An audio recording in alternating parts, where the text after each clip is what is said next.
Ladies and gentlemen, welcome back to the channel and welcome back to a bit of an impromptu live.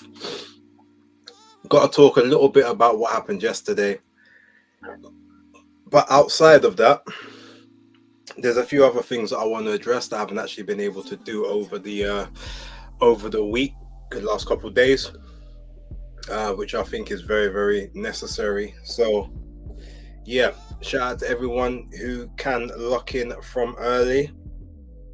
I'm only going to be about 30 to 45 minutes, so it won't be a long stream, but I will actually be putting a link out in the chat for anyone who wants to discuss a couple of the points that I have on my docket.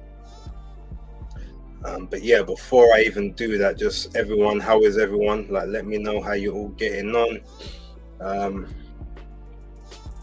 I saw Philip in the building from early, as always. Shout out to you. James Baseman, why are Black always late? I had some household stuff that I needed to do, which ran a bit late, and then I had to grab some food. So sorry if without the sustenance, I couldn't be here to give you the good work. So I made a choice between a few minutes and better quality content. Hate me if you want, but such is life. Let the list populate a little bit, let everyone jump in.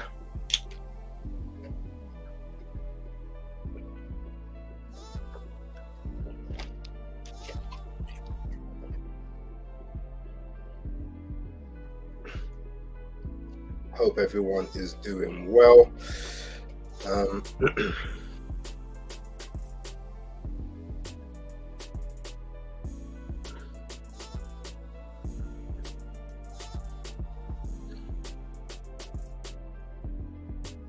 I just need to grab a link from the chat.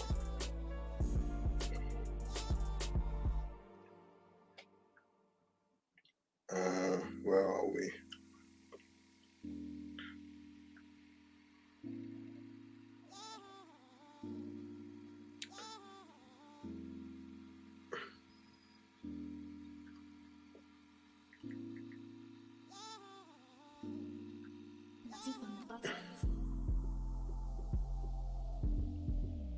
Trying to find a link to put in the chat for everyone, but for some reason it's not showing up, which is not necessarily a great thing. All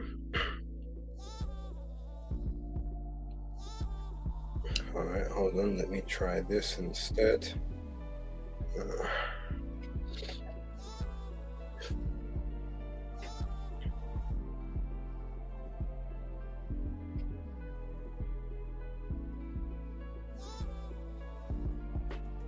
Okay, why can I not?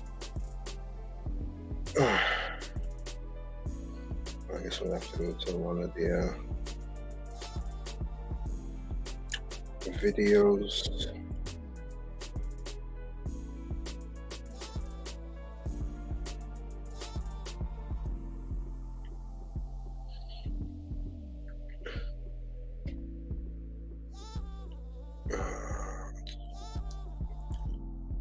Here we go. This is what I'm after.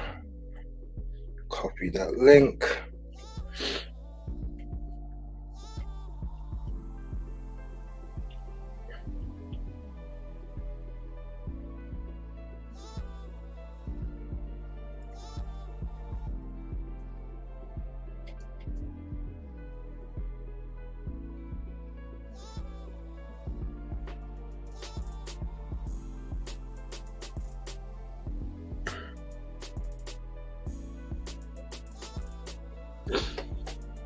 See who's in the building real quick. All right, Philip says Daniel is daddy. Cool. Yep. James, only AJ makes me crap when he loses. Oh, okay. Daniel pretty much beat up AJ last night. That he did. No doubts about that whatsoever.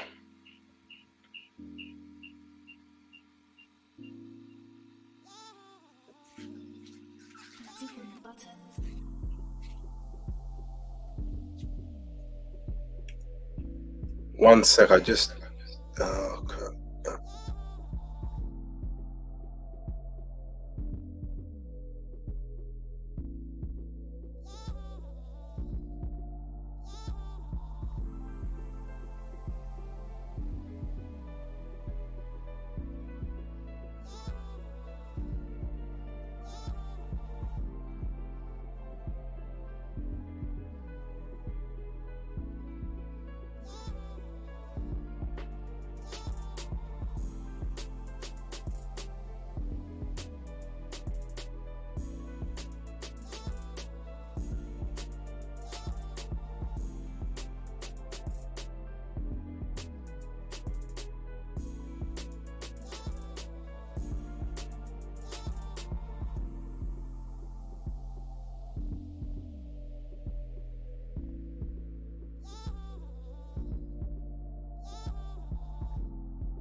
Okay, hopefully that should be working now.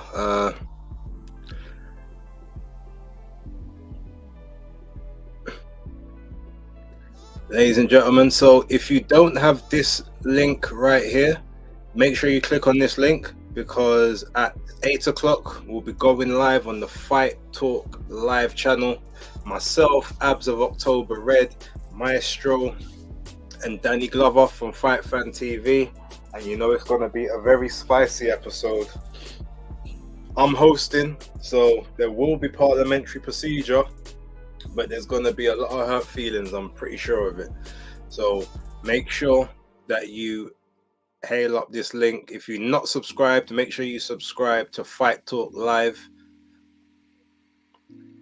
Michael Januario, shout out to you. AJ should fight Wilder next. He has lost his last 3 title fights.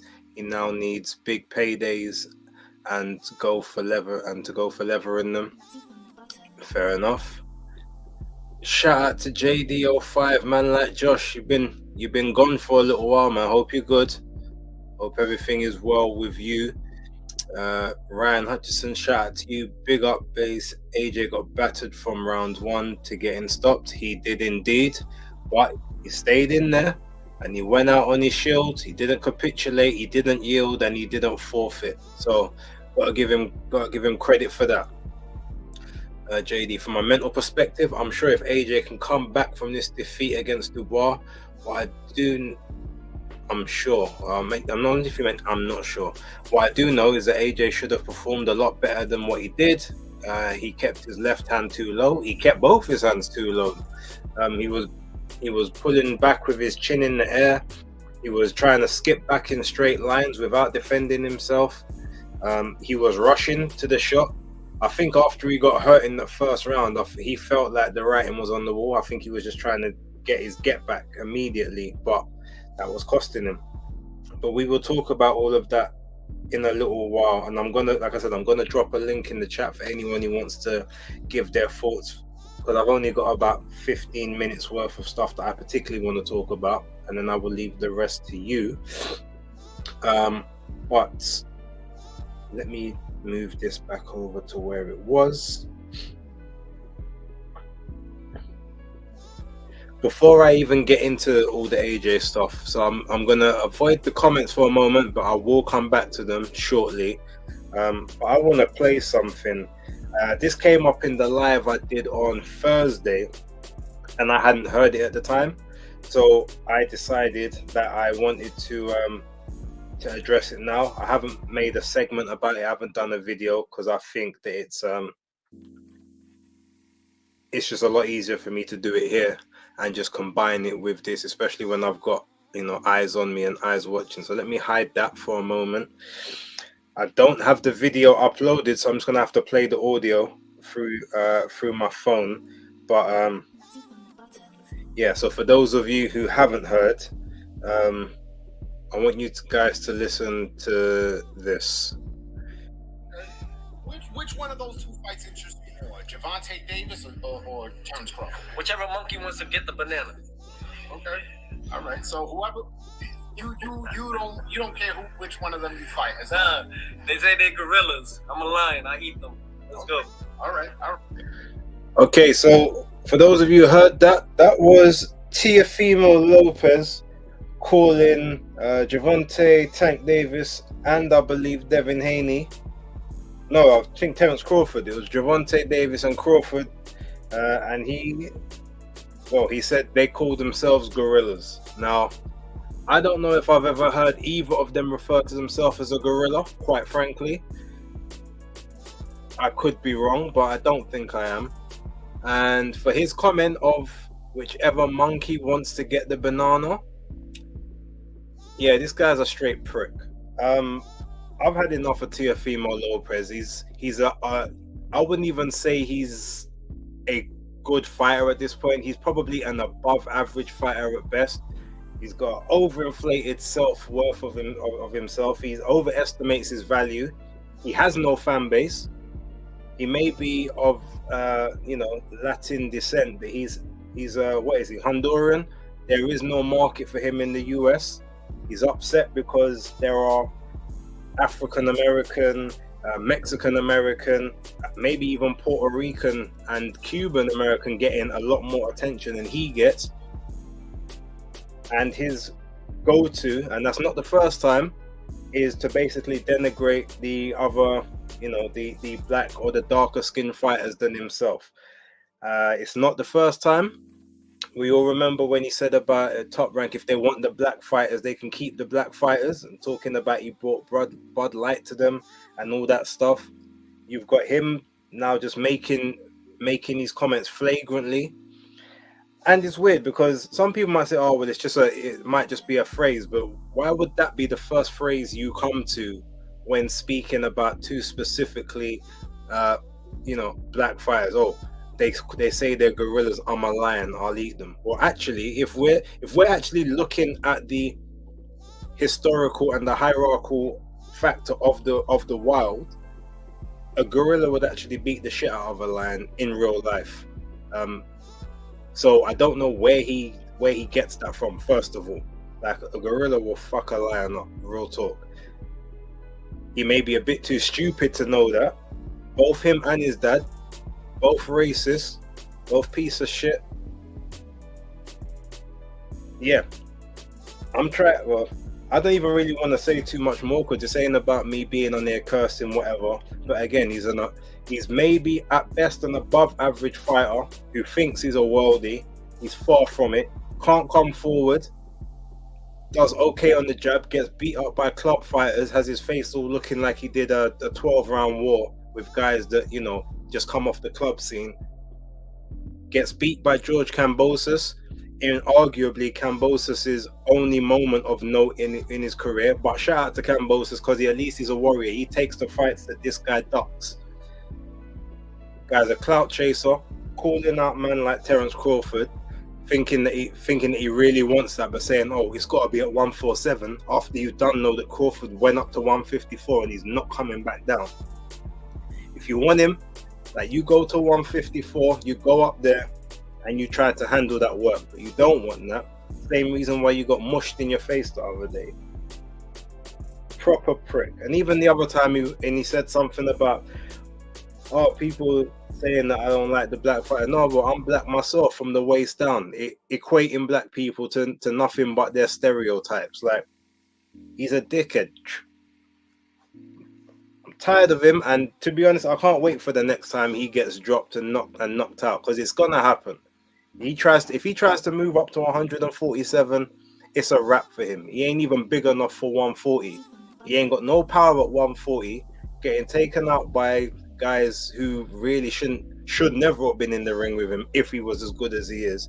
He's never been the takeover. I said that same thing to Tony, pugilist boy, that he's always been a fake over, needing a makeover. And right now, it's just about time for me to say, for me, it's the hate over, because I don't even hate the guy. Like, I just pity him. I pity his sad excuse of an existence, and I pity his need for constant attention and validation that nobody cares enough to give him. Rant done. Right, now let's get back to the regular scheduled programming.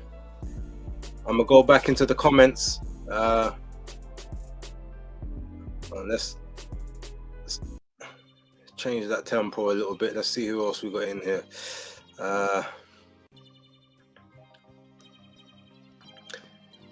Yep, Triple D hurt AJ every round. Yep. All right. Philip answer. I think Hatman was right about AJ and Ben Davison failed their first real test. Vardinen and Ngannou were not real tests. They were just two easier opponents that didn't throw the kitchen sink at him. See, again, I disagree. This is what's known as revisionist history, because when the Wallin fight took place, no one was saying that he's tailor-made for AJ and this is gonna, and this is gonna give him the confidence boost that he needs. Everyone was saying, "Oh, AJ doesn't do well with southpaws, and this is gonna be the banana skin. This is one fight too far. I don't think that he's got what it takes to get through Wallin. The demons ain't there. He just won't pull the trigger. Blah blah blah." As soon as he beats him, oh well, he was handpicked. Okay, I don't really see, again, revisionist history. I'm tired of people doing that. The same with Francis Ngannou. People were saying Francis is going to knock him out after the fight, before the fight, because he's got an iron chin, ain't never been hurt, ain't never been stopped. Look what he did to Tyson Fury, the lineal heavyweight, greatest heavyweight of this generation, blah, blah, blah. Put him on his ass, made him go life and death, and a lot of people felt that he beat him. Only for Anthony Joshua to come in and, oh, well, he did what he's supposed to do. Like, it's long. Constant revisionist history. It's the same way when I can quite easily say, well, yeah, I picked Jerome Miller to beat Daniel Dubois, but guess what? Jerome Miller didn't have any competent names on his resume. He had faded former contenders and blown up cruiserweights. As his best win was Thomas Adamek, who was a blown up cruiserweight who used to be a former cruiserweight champion. After that, Lucas Brown. And then he came in on 5.5, 6 weeks notice. But that was the making of Daniel Dubois. The Hrgovic fight, as I said before, Hrgovic, his last 4 fights prior to the Dubois fight, he looked dog shit in all of those fights. Most people think that Zhang beat him. He went life and death with Dempsey McKean. Was losing that fight until he started rabbit punching and all that stuff. Then he fought Mark Demori. Before that he fought some, I think it was a 10-0 journeyman on one of those matchroom cards. I think it was like one of their ones in, maybe it might have been the Monte Carlo or something like that. He wasn't fighting no good opposition. So yeah, I'm not going to say that he won what he was supposed to be. He was a very skilled and accomplished heavyweight, a former Olympian. But how good was he really? If we're gonna do that and play that game. So again, like the revisionist history, I'm not really down for it. I'm not saying they were the hardest of tests, but he did what he was supposed to do with the opposition that was in front of him. Fact, AJ has heart. Yeah, I meant to say I'm not sure if AJ can come back. Okay, cool. Big Z. Yeah. Would usually wait till Tuesday, but I got to hear what you think, brother. Yeah, like I said, I'm giving my thoughts. No breakdown stuff. But I'm giving my thoughts on this one. I heard a few people mention AJ versus Wilder. My question is, how do you sell that fight to the mainstream audience, as it appears to be a battle of the losers and who picks up the bill for it? That fight will quite simply, it will be a Riyadh. It will either be a co-main event on a Riyadh card, or maybe you could do it as a standalone, but it will literally be, they'll probably call it end of the road or last man standing or something like that, or I quit match or something like that. The stipulation will be whoever loses the fight leaves boxing. So maybe the end of an era or something like that. It will be given one of those kind of titles, and that's how you bill it. The chances are it would be a co-main or maybe a third from top on one of the Riyadh cards next year or something. Maybe even the one in December if he wants to run it back that quickly. I saw something today and I agree. Ben has left AJ defensively irresponsible. When he was with Derek, his hands was always by his chin and higher, but every fight with David, his hands been low. Maybe. I'd have to actually have a look, but to be honest, if you look at where his hands have been with Ben, they've been in the right place to get the desired result with the opponents he had in front of him. would his hands being higher have done much to affect the jabs that he was getting hit with by Dubois yesterday without him imposing his own jab on top? Probably not, because he's still going to, even if his hands are here, he's still going to get caught with the jab through the middle.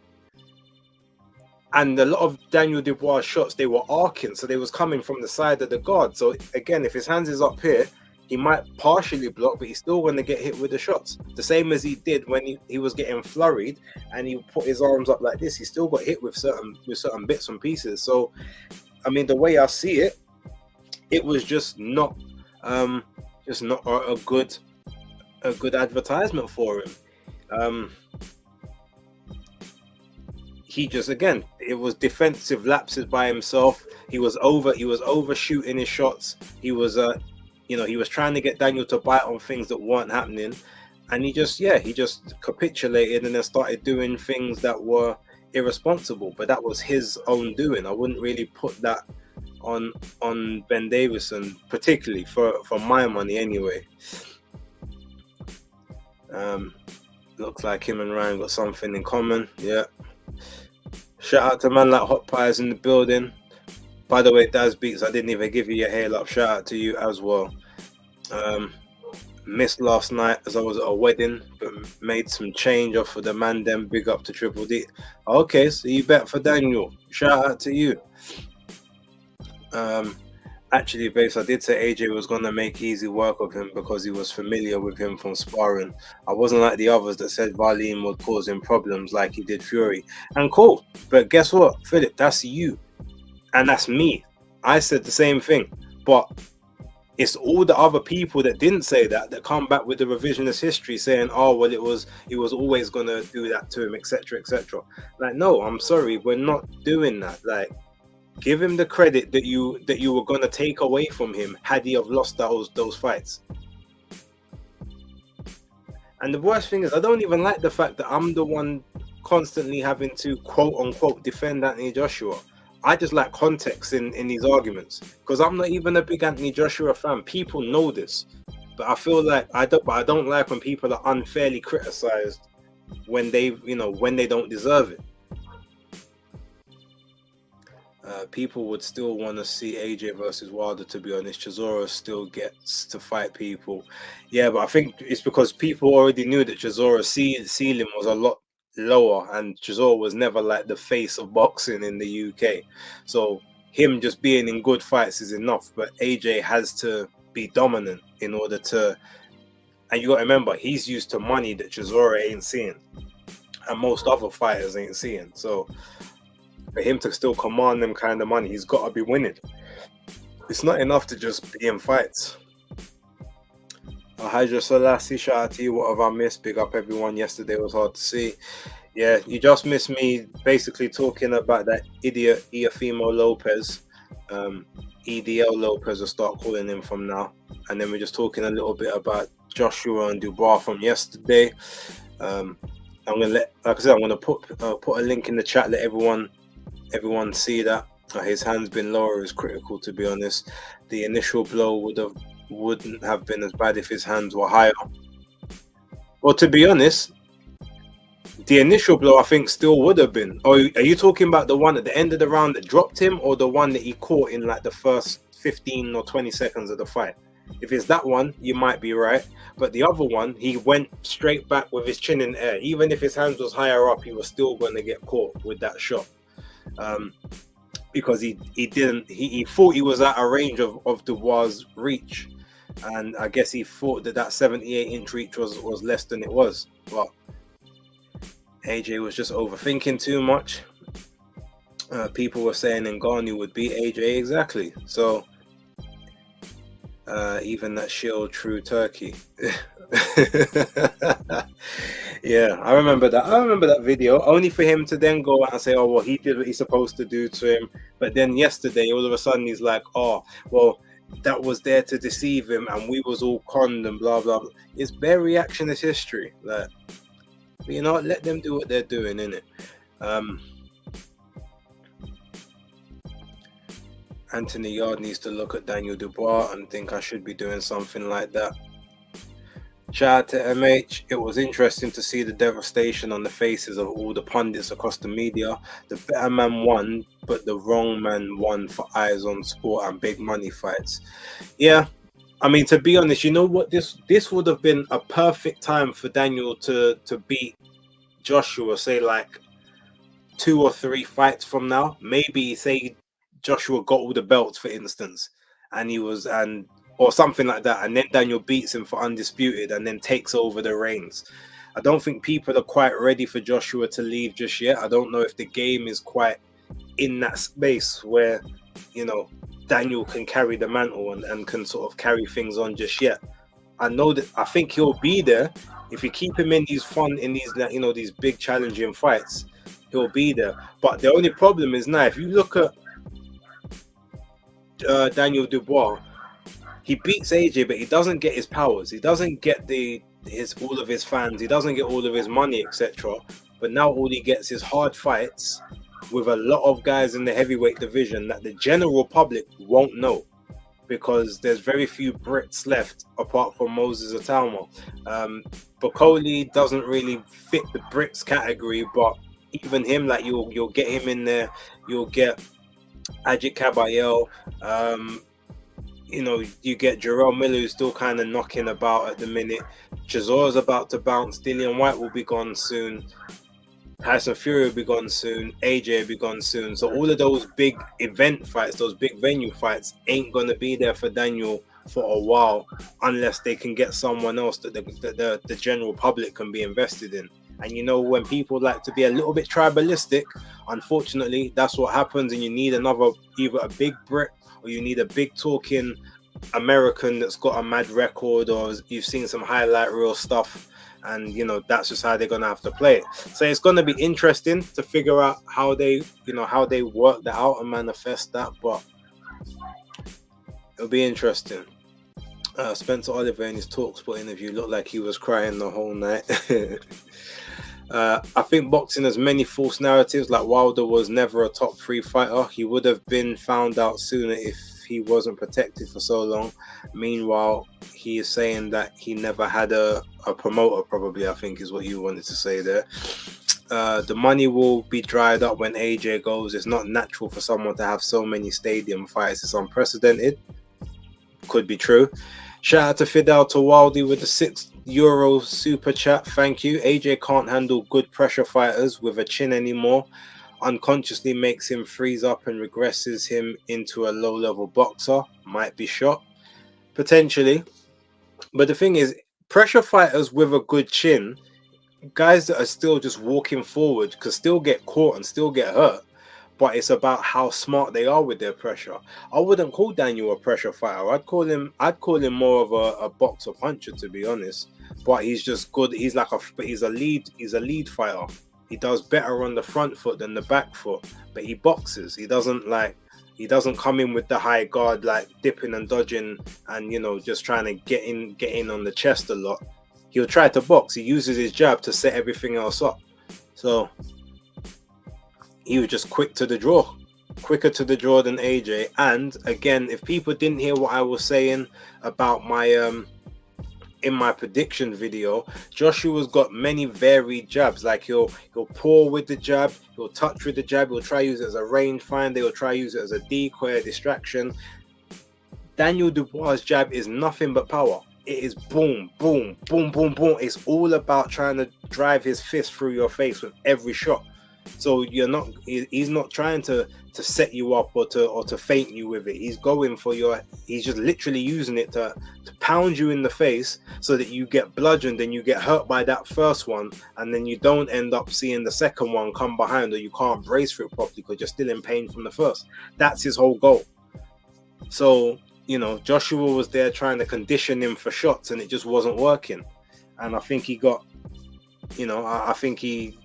a bit nervous early on. Like I said, he was throwing shots from out of range, just like madly. Chance for undisputed when DAZN offer him millions. Oh yeah, I was talking about for Deontay Wilder. That's the end of the big events, I guess. Well, no, there'll be big events. Well, there'll be big fight cards. Maybe you're right in terms of like big events of 98,000. I mean, there's no chance that Fury and Joshua can do 100,000 at Wembley now, especially if Fury loses again as well. And you have the only way that does 100,000 if it's on the undercard of like Dubois Usyk 2 or Usyk Dubois 2, seeing that he's the one that beat him. Maybe. Pace of the card was pretty good. I'll give you that. Yeah, minus the foolish concert. I wish that wasn't. If that concert was out of the way, card would have been perfectly timed. It would have ended before 10:30 probably. So as long as but it looks like they're working on it. If the Riyadh season people can just keep that up, do some good work.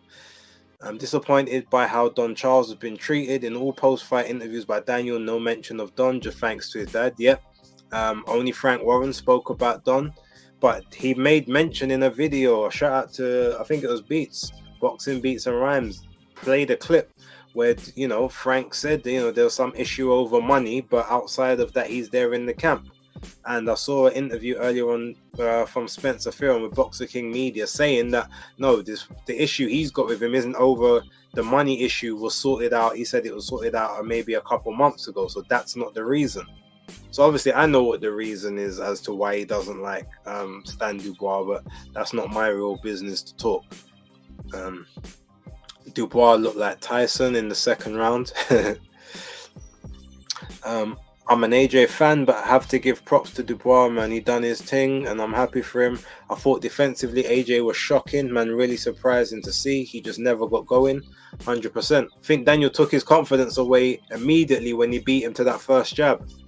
I don't think Joshua was prepared for that. I think he thought, if anything, he'll get the first one, and he'll be able to work off of that. As soon as Daniel hit him, he was like, oh, okay. And then he started backing up.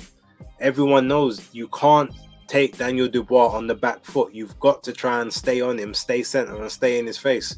Usyk did it. Hrgovic did it in the first couple of rounds, and you saw that's when you get him off his game. He has to be going backwards. He can't fight going backwards unless he's in the corner.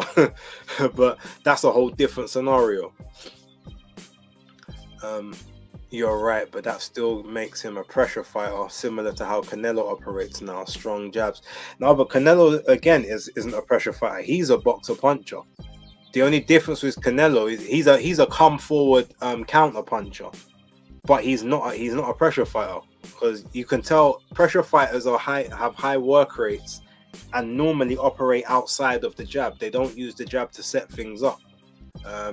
He's not. By design, that's not what he does.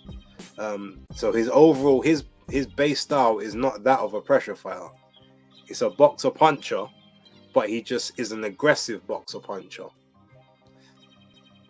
Saint, shout out to you. Fantastic performance. He fought without fear, but there was strategy.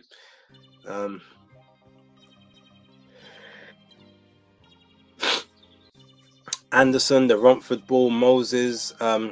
Those will be Dubois' rivals at the minute. Dubois came halfway through this current generation of fighters.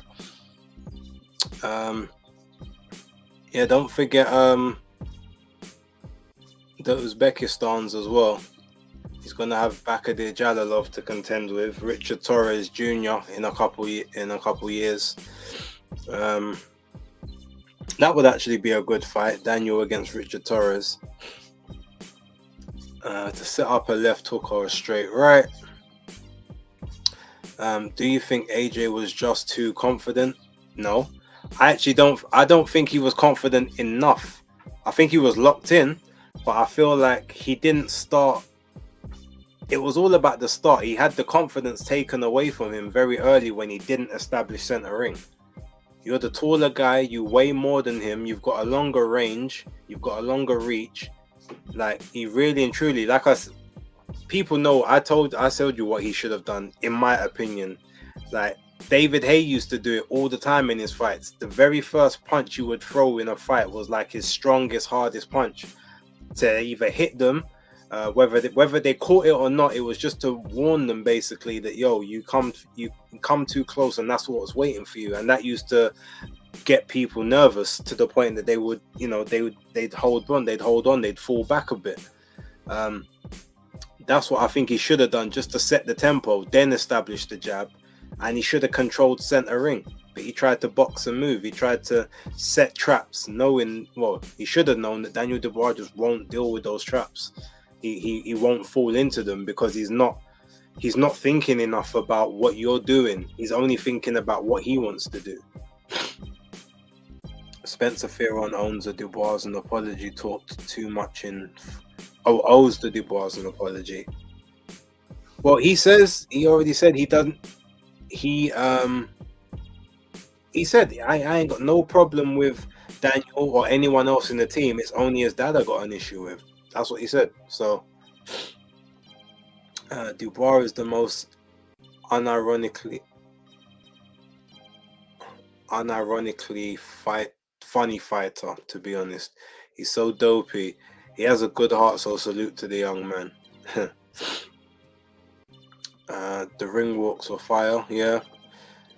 AJ still my favorite fighter. I just think his best days are behind him. Yeah, that's true. AJ's probably going to be gun shy again, which is a shame because he looked like he had his confidence coming back, but last night he looked terrified. Still showed heart. But you know, I don't actually think he'll be gun shy. I actually think if he carries on fighting, he's going to do the same thing he did yesterday. He's not going to be gun shy. He's going to be over eager to get the fights over. Whereas before he's like, oh, I'll break him down. I'll take my time. Now he's going to be like, I don't want to be in here longer than I need to. I'm bringing everything I can to get you out of here. And if it means that I end up going down as a result, I think he's gonna want to spend as little time in the ring as possible. So he's gonna make more mistakes. He's gonna take more chances that maybe he shouldn't, and try to get people out of there early so he can get out of the ring. That's what I personally think. People got fooled by the rebuild.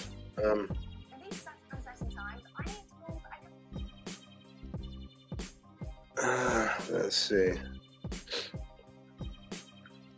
Has this come up on the?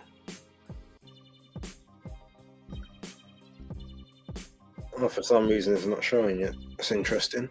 Do you think AJ's popularity was his downfall? I mean, ultimately, because he never really got a chance to really build and learn behind the scenes like most other people get to do. Like, he was thrust into the public eye and he stayed in the public eye, and he was basically learning on the job in front of more eyes than most other people.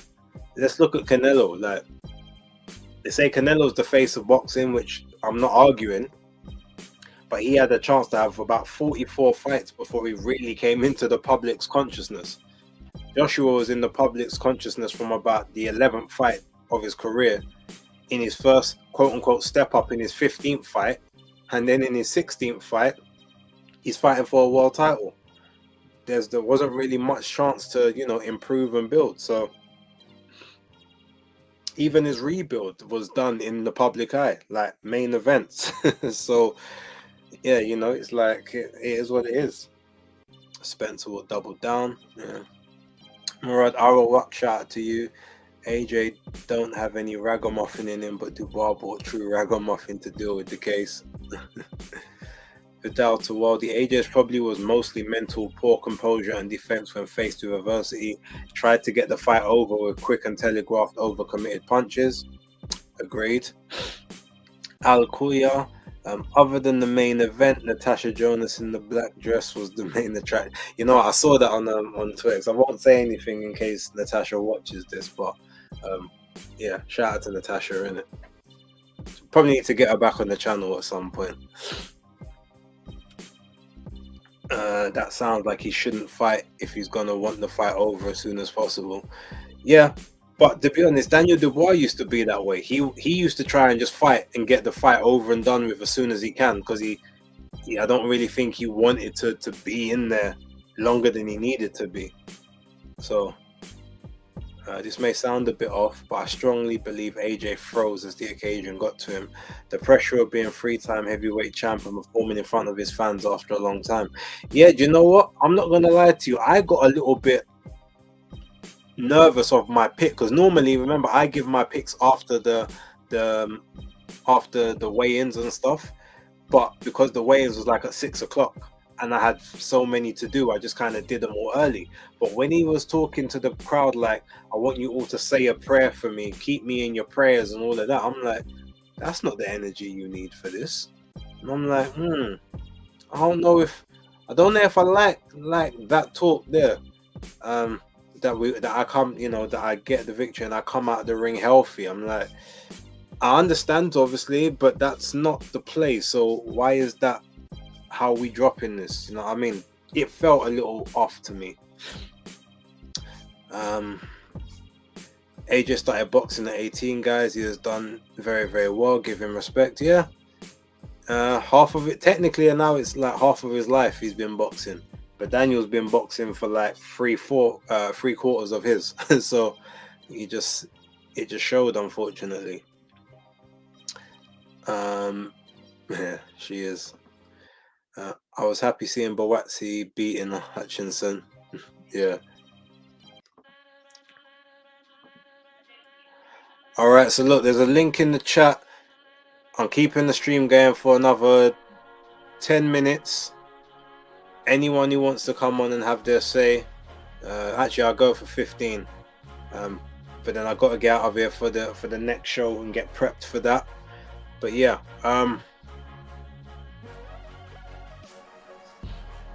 why can I not see this on my? Oh, anyway.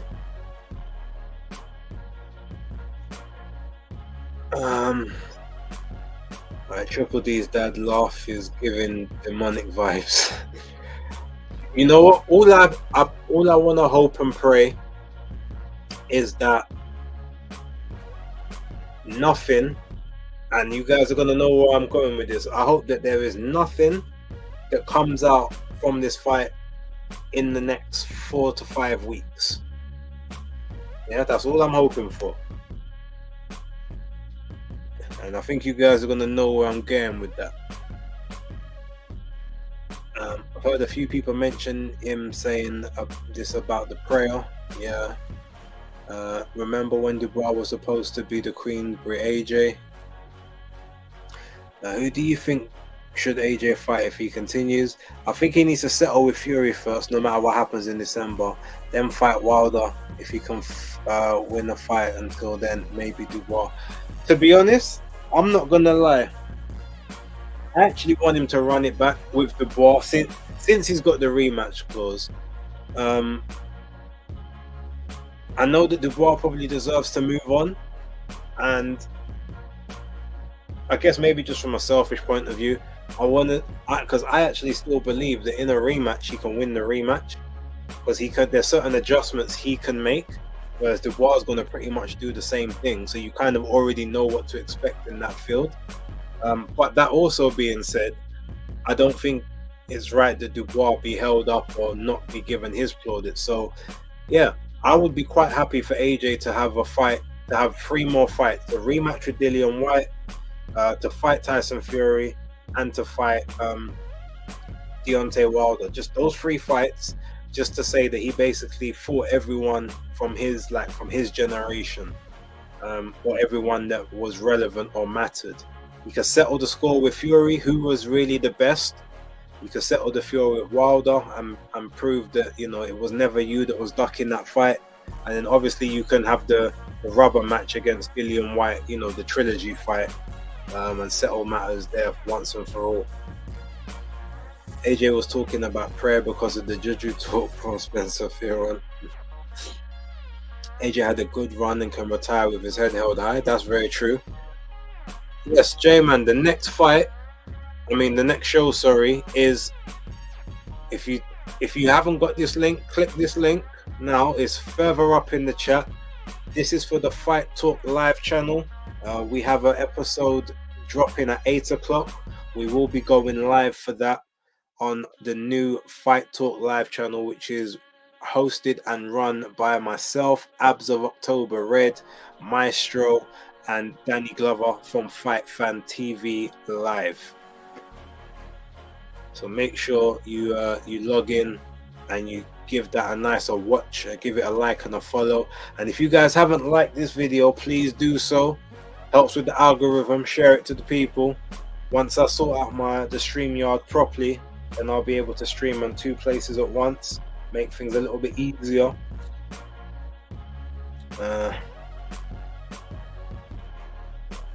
Let's see, where was we in the comments? The beauty of the pencil, shout out to you.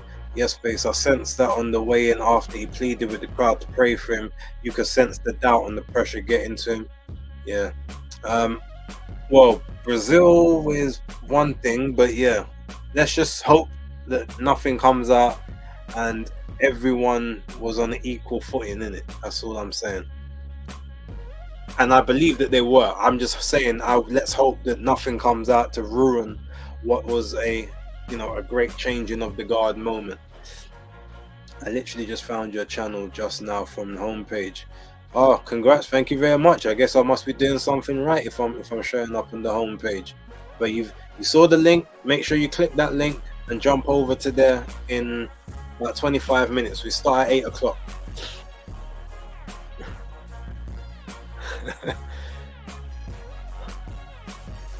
I say nothing. I agree about 4 or 5 weeks. I was pondering Brazil after the final bell. Hopefully not. Triple D's dad is a juju warrior apparently. Yeah, iniquity as we've all been told. Virtuoso, shout out to you. Complete stunner in my view. I was expecting AJ to start quicker and put pressure on Daniel, but the tentative approach and lack of head movement got him in trouble. Credit to Daniel Dynamite. Yeah. I thought he would start a bit slower, but I thought that he would, like I said, throw that right hand early, clap him with the right hand, and then control the pace from there, and just have him tentative to come in, and then try to control the fight that way, and then have him basically like reacting to shots and walking onto stuff. But it went totally the opposite direction. I swear Wilder hasn't said anything yet, but I reckon he's going to talk and take credit for something he ain't done. Sorry I couldn't join you on the stream last night as I was at work in the time. Thanks for all the work you put in. Look, I appreciate it, man. Thank you for just being here in the first place, whether it's here, last night. If you can do me a favor, just go on to the other stream, the one from last night. Just give it a like. Fast forward it about 25 to 30 minutes in, and then you can close it down. That just helps with the algorithm.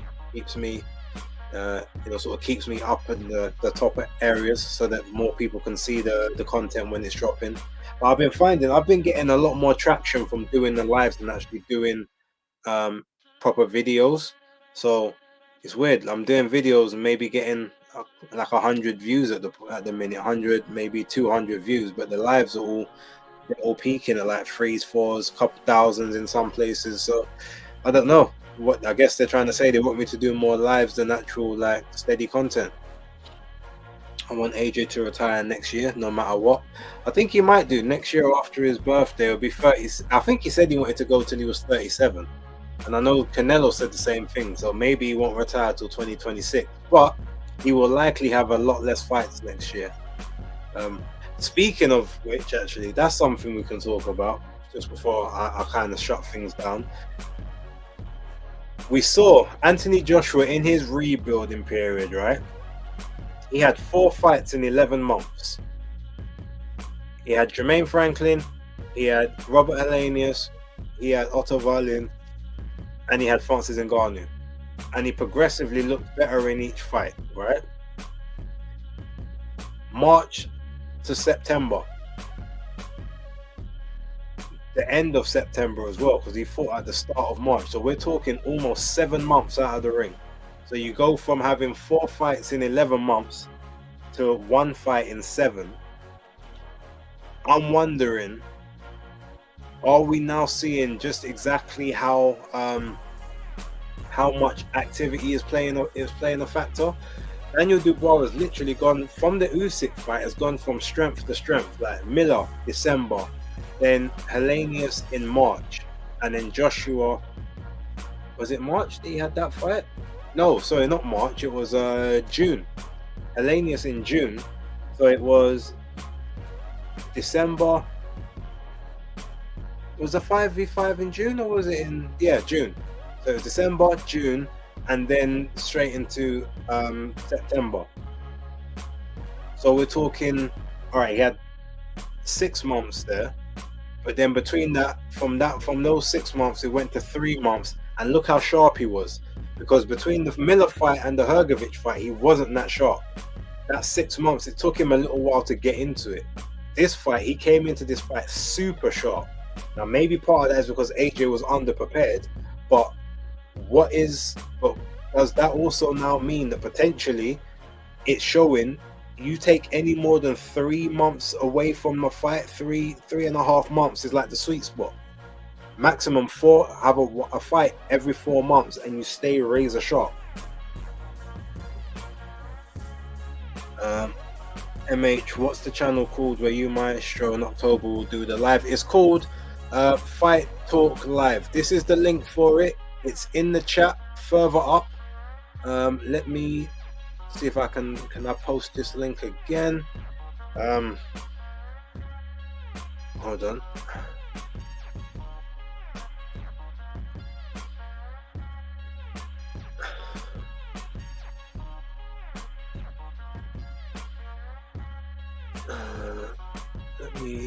Can I unstar it? I don't think I can. All right, bear with me a moment. I'm going to mute my mic and I'm going to post the link back in the chat again from my other device. Hold on.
Sorry there.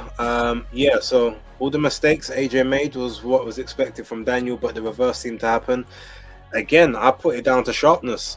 I think Daniel was just too sharp because he was in fight mode. AJ had been at the ring for like nearly 7 months. I'm starting to think that there's a sweet spot now which keeps you at your best. It's at that 3.5 to 4 month window. If you go outside of that, then it's, it takes you a little while to warm up. Where's John Fury? Who knows? To be honest, don't care.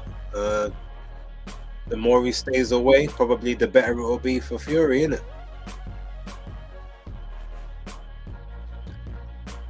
Just give me the Fury fight and I'm good. Let's not forget last night shows you how good Usyk is and why he's the most disrespected fighter out there. 100% on that as well. Everyone forgets Joshua's Franklin fight. I mean, they do, but to be fair, they forget it because he didn't do what they all thought he was going to do, which was get a highlight reel knockout. Hurt him a couple times, but it just wasn't necessarily enough. All right, last couple comments, and then we're going to get out of this one. Shout out to Al Koya. I just subscribed to Fight Talk Live. We'll be checking your content. Thank you very much. Yes, 8 o'clock. Make sure you guys tune in. Maestro's going to be in top troll mode. I'm going to have to control him as the moderator, but I think he's going to be reckless and on a rampage. I don't even know what he did on his show earlier on today. I just know it weren't nice. I think AJ underestimated Daniel. Maybe. Tyrion Stark, shout out to you. I think if AJ does take the rematch, he's going to have to lose some pounds as well to match or better Dubois speed. He looks sluggish at times. Maybe that could be due to being concussed, to be fair. You know what? The thing is, I think Daniel was sharper, but he wasn't actually like faster than Joshua. If you clock, I just think he was just sharper to the punch. He was just able to get his position in a lot quicker than Anthony Joshua was, personally. But yeah, I think it's very interesting. He's ultimately the one thing he has to do, and I think the reason why he wasn't able to beat Dubois at that game is because Dubois had him backing up. So Dubois was landing with full force and momentum, and AJ was basically on the back foot, not generating as much and getting caught when he's moving, as opposed to standing his ground. And maybe he should have just been prepared for a straight slugfest in the center of the ring. Did anyone see AJ's leg fold in the second round? I saw it in the third. Don't know about the second, but I need to watch the fight over again, to be honest. What's good all? Yeah, Dan, we just leaving, man. Sorry. He was just doing a Monday morning quarterback. Well, to be fair, if you're talking about Maestro, I mean, he did predict that Dubois would win the fight, and he gave us some reason. Well, he didn't really give much reasons as to why, but he did predict it, so I can't even say much about him, unfortunately.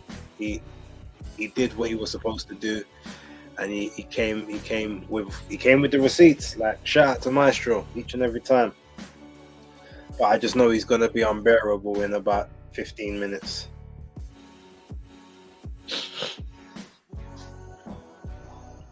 But okay, look, ladies and gentlemen, with that being said, I am going to call it a day.